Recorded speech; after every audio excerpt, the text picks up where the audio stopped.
And we're continuing to follow reaction to today's Illinois Supreme Court ruling upholding the elimination of cash bail. Cook County State's Attorney Kim Foxx says this is, quote, a monumental milestone toward achieving equal justice for all in Cook County and Illinois.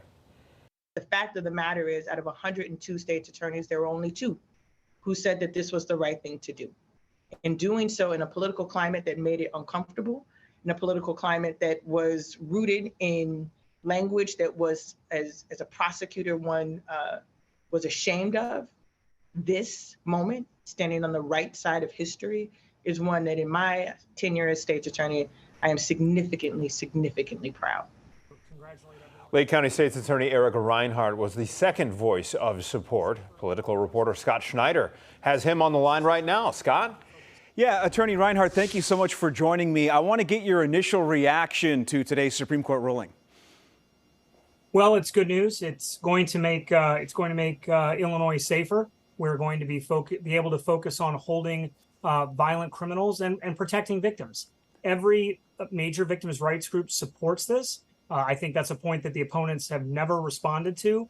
Victims know that this will make them safer, that their abuser will not be able to get money from a friend or an aunt or an uncle and be out that same day. And that's what the cash bail system has allowed. There was a reference to a letter carrier who was shot at.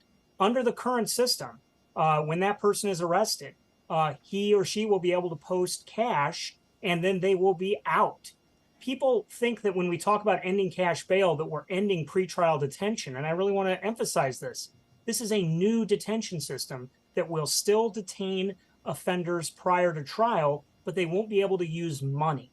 And I think that's something where people hear that we're ending cash bail, they suddenly think that we're not holding people prior to trial. We are absolutely going to hold people prior to trial. We're going to hold the people that we should be holding to protect victims. And I agree with the Supreme Court, where they said that this act actually enhances victims' rights under the Illinois Victims' Bill of Rights. Yeah, you wrote that in your op-ed. I read it in the Trib that you said Illinois needs a detention system that puts victims first. I have to say, though, it sounds a little counterintuitive when we're talking about releasing people who have been charged with crimes. So to those who are worried because they've been listening to those who stand against you, you say to them what? Well, this system isn't leading to releases. This is, I mean, even your question was phrased slightly wrong.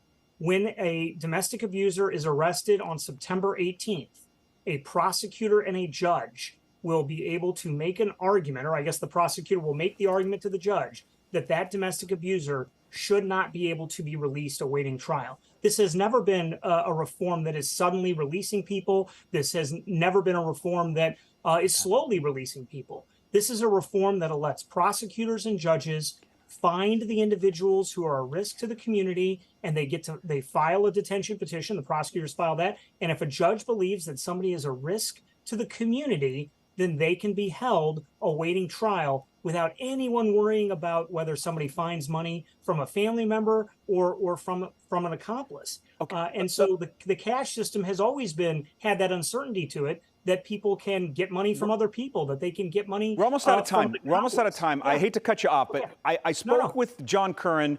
He is the Republican minority leader. He's got some serious concerns. He's worried this is going to be a strain on resources, maybe not where you are in Lake County, but in smaller communities throughout Illinois. He says they're going to struggle to implement the law. To that, you say what?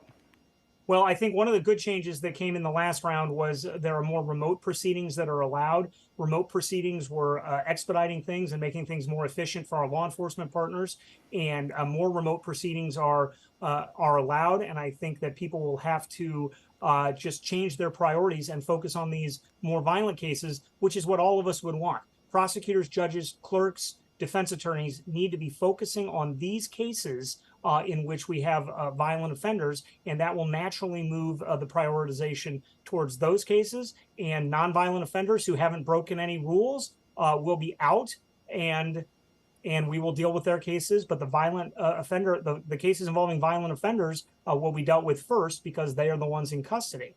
Nobody will be released under this bill suddenly on September or under this act on September 18th. It's going to give us more tools to put violent offenders in. All right, we got to end it there. Lake County State's Attorney Eric Reinhardt, thank you so much for your time. Thank you.